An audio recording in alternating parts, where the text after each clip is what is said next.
يا الله، حياك الله ضيفنا. السلام عليكم. عليكم السلام ورحمة الله. أهلا وسهلا بالجميع، حياكم الله. الله إخواننا هذا يحفظك. البث سني حياكم حضرتك الله. إن شاء الله، فقط إذا تسمح لي. سني إن شاء الله. لا إن شاء الله مسلم. أخي الكريم، يعني أنتم البث اللي عندكم بدكم تطعنوا فيه في البخاري والكتب، بس بالبخاري اسمح ولا لنا كل إن شاء الله الكتب؟ بخدمتك أستاذ، بس إذا تسمح لنا. الله يحفظك إن شاء الله ويوفقك. أول شيء إحنا نعرفك عن نفسنا، وبعدين إن شاء الله بخدمتك. شنو عندك إذا تسمح لي؟ إحنا شيعة التوحيد الصرخية نعتقد بإمامة وأفضلية الأئمة من الإمام علي إلى الإمام العسكري عليهم السلام، بأنهم الأفضل والأزكى والأقضى والأعلم، وأنهم أئمة علم وهدى وتقوى وأخلاق، بلا عصمة ولا ولاية تكوينية ولا علم غيب ولا علم ما كان ويكون وما هو كائن. ونعتقد بالمهدي بشارة النبي صلى الله عليه وآله، ونؤمن به كما آمن به النبي والأئمة عليهم السلام قبل ولادته. كذلك نحترم الصحابة وأمهات المؤمنين، لا نعتقد بتحريف القرآن الكريم، ولا نقول بالتجسيم كما في البخاري ومسلم، ولا نكفر المسلمين، ولا نخرج أحدا من الإسلام، ولا نبتدع ولا نعمل بالبدعة. ولهذا لا نصلي التراويح نافلة الليل جماعة لأنها بدعة، ولأن ابن عمر قال: من يصلي التراويح حمار تنصت كأنك حمار. حضرتك السؤال إلك، ما دام أنت سني، السؤال إلك هو حول أصول كتاب البخاري. قال البخاري: كتبت وصنفت وحفظت 100,000 و200,000 و600,000 و10 مليون. اللي انطلبه من عندك تجيب لنا هاي الأصول المليونية أو مئات الآلاف اللي اتحدث عنها البخاري وقال أنه كتبها. تفضل أستاذ، عندك جواب؟ طبعا أخي الكريم، أنا عندي جواب. هسا أنت بالنسبة لك بتطعن في البخاري، أنت ما بتآمن في شيء اسمه البخاري، صح؟ استاذنا العزيز، السؤال واضح. لا سؤالي واضح. اصول البخاري، أنا كتاب البخاري هذا يعني انت بتطعن فيها، هي مكتوب اخي الكريم انك تطعن. استاذنا العزيز، التحدي واضح.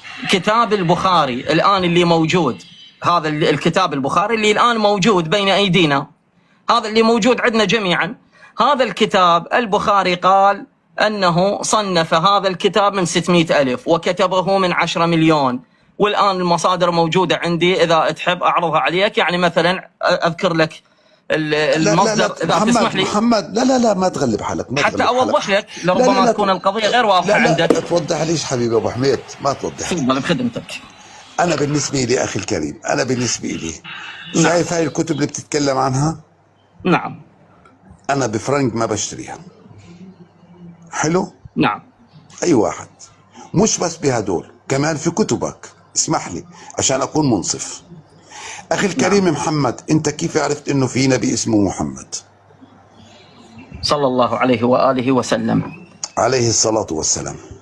إذن ما دام أنت، يعني إحنا سؤالنا أستاذ هو حول كتاب البخاري وأصول كتاب البخاري، وهذا الرأي اللي اتفقت أنت ويانا في قضيتين. أولا أنت تشتريها بفرنك وما هي قضية خاصة بك. أما إحنا الكلام للسلفية والسنة بصورة عامة، هم يعتقدون بأن هذا الكتاب هو أصح كتاب بعد القرآن الكريم. يعني السؤال غير موجه للإنسان اللي ما يعتقد بالكتاب. إذا تسمح لي أكمل لك. ما في أصح، لا ما في أصح من كتاب الله، لا كتب البخاري ولا كتبكم. اسمح لي أكمل لك وبخدمتك. مليح هيك عشان نكون منصفين إن شاء الله. أوضح لك أنا قضية. أنا جاي أتحدث عن هذا التحدي اللي إحنا طارحينه، وهذا الإلزام اللي طارحينه، واللي راح يصير لنا تقريبا سنة كاملة. وضحت الفكرة؟ هذا الطرح للسلفية والسنة بصورة عامة. نتحدث عن من يؤمن أنه أصح كتاب بعد القرآن الكريم، مو قبل القرآن الكريم. هم يقولون أن هذا أصح كتاب بعد القرآن الكريم. فهذا الإلزام وهذا التحدي لمن يعتقد بهذه العقيدة. أنت بعد ما تشتري بفرنك، إذن أنت متفق ويانا، بعد إحنا ما لنا دخل، إحنا نطالب بأصول الكتاب، وأنت جاي تقول إنه أنا ما أعتقد ولا أعترف بهذا الكتاب. فشكرا لك. هو هذا محور حديثنا، وإحنا هذا اللي إذا تسمح لي أكمل لك. لا وضحت الفكرة يا أخي، وضحت الفكرة. أنت مش توضح لي وتوضح للجميع. أنا افتح لي مجال سؤال وجواب أخي الكريم، سؤال وجواب. فقط أكمل لك هاي وراح أسمح لك بالجواب. اسمح لي يا أخي محمد، فضل. أنت ما شاء الله عنك ملسن وشاطر في الكلام وبالخطب. أنا يا أخي ما أنا بدي سؤال وجواب. وأنت فضل. شو رأيك بالكافي؟ والكتب جيد. أيوة. هو هذا، مو انت ما اعطيتني مجال وانا رديت اكمل. خلص اختصار او لا خلص اختصار او لا. احسنت. بالنسبه للكتب الشيعيه احنا ايضا نتحدث على انها ظنيه، وهي كتب منقوله عن طريق اشخاص ممكن يخطئون وممكن يصيبون. بالنسبه للكتب الشيعيه نفس الكلام، لكن الكتب الشيعيه فرقها شنو؟ فرقها أن الكتب الشيعية نقلت تراث العترة التي أوصى بها النبي صلى الله عليه وآله وسلم. احنا الآن إذا رجعنا هي كل الكتب ظنية، سواء كان البخاري، مسلم، سواء كان الكتب سنية أو الكتب شيعية، هي كتب ظنية لأنها نقلت عن طريق أشخاص يخطئون ويصيبون ويكذبون ويصدق عليهم كثير من الأمور. الآن الكتب الشيعية نحن أيضا نقول نفس الكلام، هي أيضا نقلت عن طريق هؤلاء، يعني نفس الكلام، أشخاص ليس بمعصومين، ولذلك نطبق عليها شروط الصحة بالنسبة للروايات. احنا نلتجئ للكتب الشيعية لسبب واحد فقط، وهو أن الكتب الشيعية نقلت تراث العترة، نقلت تراث أهل البيت عليهم السلام، تراث العترة التي أوصى بها النبي صلى الله عليه وآله. إذا عليه الصلاة والسلام. لا مين هم العترة؟ أخي عشان نكون منصفين، مين هم العترة؟ عترة النبي صلى الله عليه وآله وسلم اللي وصى بهم، واللي هم مع القرآن الكريم كما قال النبي وكما هو منقول في كتب السنة. سيد العترة وأبو العترة. شو بدك بالسنة؟ قلت لك أنا بالسنة. لا أوضح لك فكرة. لا اسمح لي بس أدخل توضيح الفكرة. إنساني من السنة، إنساني من السنة وإنساني من الكتب. أنا ما باخذ في الكتب، أنا حاورني في كتاب الله، حاورني في كتاب الله الكريم. هسا أنت بتقول لي العترة، وين هاي موجود العترة؟ أنت حضرتك قرآني؟ أنت قرآني؟ أخي الكريم هسا اسمح لي، أنا راح أجاوبك على القرآن الكريم. أنت قرآني حتى أعرف. أنا مسلم موحد.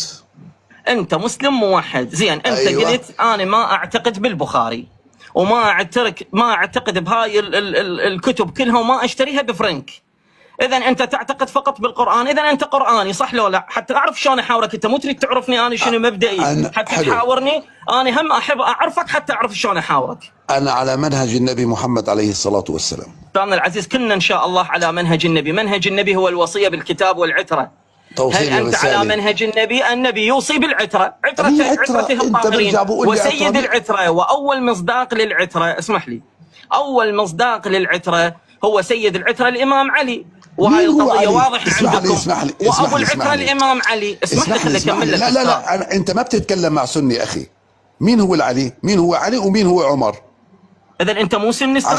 عشان أكون سني أنت؟ أخي قلت لك أنا كل الموروث اللي موجود عندك في هاي الكتب عرفت كيف اللي دونته وكتبته وعملته فيه محاضرات وعملته فيه روايات، هاي أنا ما باخذ فيها. أنا عندي كتاب الله اللي خلاص هو أنت إذا التحدي بس إذا تسمح لي. عندي القرآن الكريم، اثبت لي العترة اللي بتتكلم عنها في كتاب الله القرآن الكريم. ما تقول لي لا حديث عن النبي ولا تقول لي حديث عن علي، ولا مش هدول أنا ما بعرفهم. ماكو مشكلة. إذا أنت تاخذ فقط من القرآن الكريم، يعني أنت قرآني صح؟ هذا الثابت. أنا على منهج النبي محمد عليه الصلاة والسلام. منهج النبي محمد صلى الله عليه وآله وسلم قال في صحيح مسلم وفي بقية الصحاح وفي كتبنا الشيعية في كل المصادر وهي حادثة ثابتة. ما باخذ فيهم. إذا أنت إذا ما تاخذ جيد. إذا استاذنا يعني أنت هسه دينك أخي محمد، أنت دينك مبني على الروايات، ما بتعرف تتكلم إلا بالروايات. جيد. إذا أنت إذا ما تاخذ بكلام النبي راح تاخذ بكلام العترة يا أستاذ. أنت النبي ما تاخذ بكلامه، تاخذ بكلام العترة. إذا ما لنا حوار وياك أستاذ. لا مين قال لك إن أنا ما باخذ في كلام النبي؟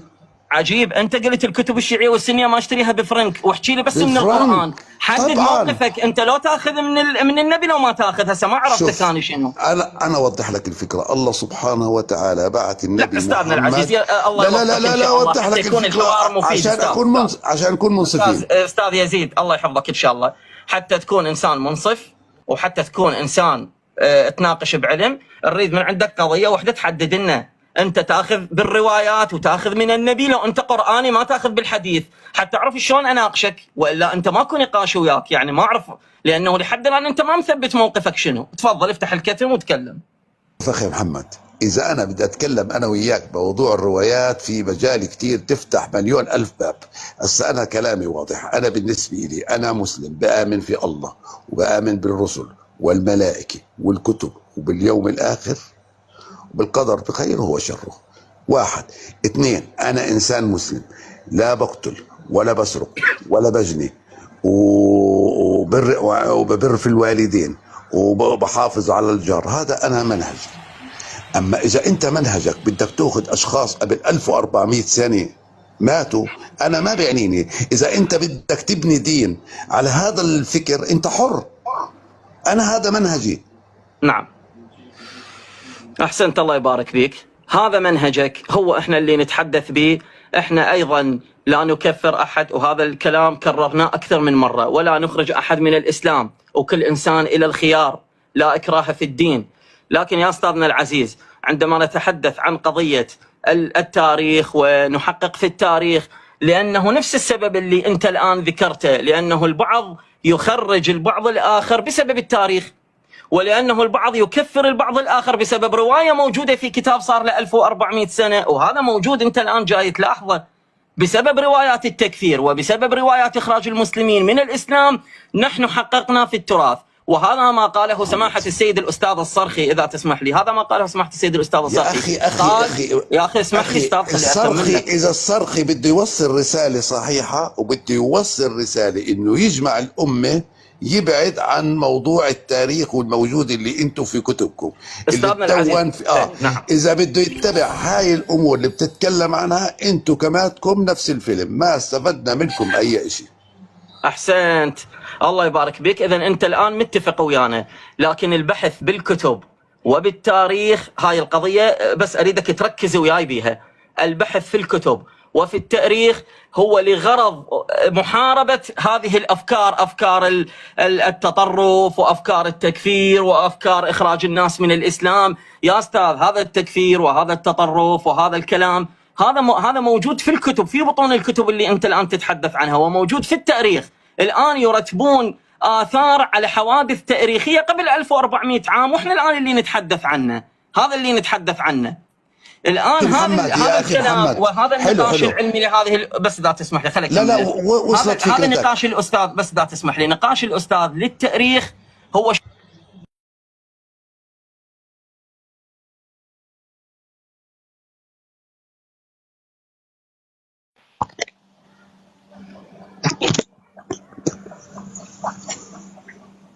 أستاذ محمد أستاذ محمد نحضر حسابه. ولا قوة إلا بالله العلي العظيم. أستاذ يزيد حياك الله أستاذنا، ضيف مكرم. أهلا وسهلا فيكم يا أخوان. أنا كلامي بدي أكمل معك أخي الكريم. أنا بالنسبة لي كل أنا ما بقدش أشخاص. وصلت الفكرة؟ أنا ما بقدش أشخاص ولا بسيد حدا. احنا أستاذنا الغالي يعني مو يعني قضية تقديس. أنت قلت أنه أتبع النبي محمد عليه أفضل الصلاة والسلام على آله الأطهار، والنبي محمد يعني أمرنا بالتمسك بالقرآن وبالعترة. هذا منهجيتنا وهذا عقيدتنا. أخي الكريم الله سبحانه وتعالى قال لك في كتاب الله تمسك في العترة.